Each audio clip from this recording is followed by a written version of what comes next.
Hello, my name is Jitendra Sinha and I am co-founder of Sai Sustainable Agro.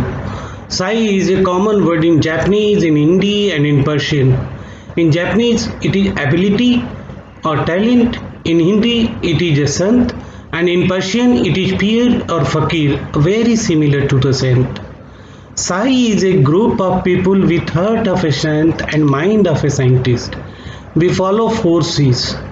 The first 2 C's, compassion and character, come from the heart of a saint, whereas the other 2 C's, creativity and competence, come from the mind of a scientist. Our mission is to improve livelihood of small and marginal farmers at the bottom of pyramid by transforming degraded land through agroforestry.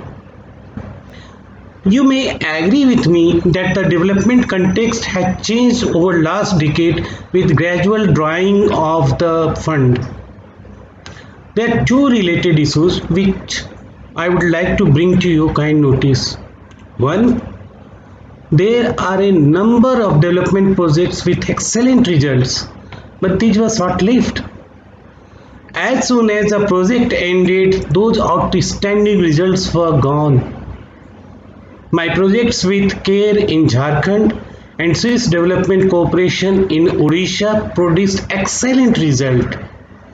But when I visited these projects after a year of the project closure, I found the self-help group disintegrated, water harvesting structures damaged, and communities losing all the project benefits.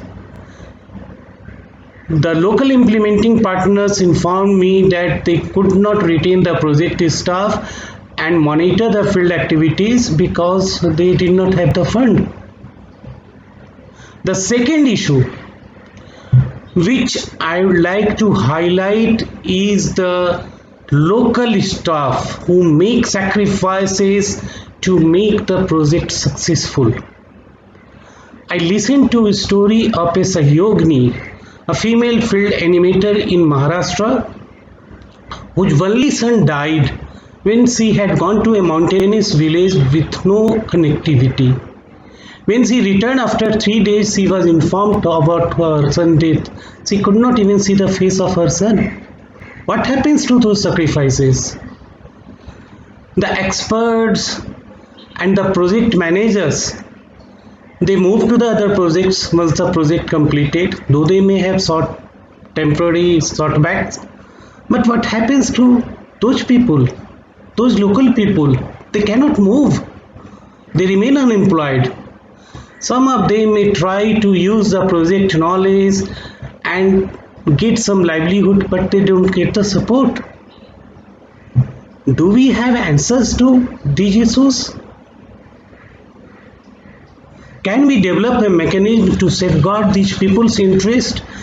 Can we develop a model without having reliance for external funding while impacting the life of the poorest of poor? That's where Sai comes into the picture. An enabling and empowering development model which is self-reliant and self-sustainable.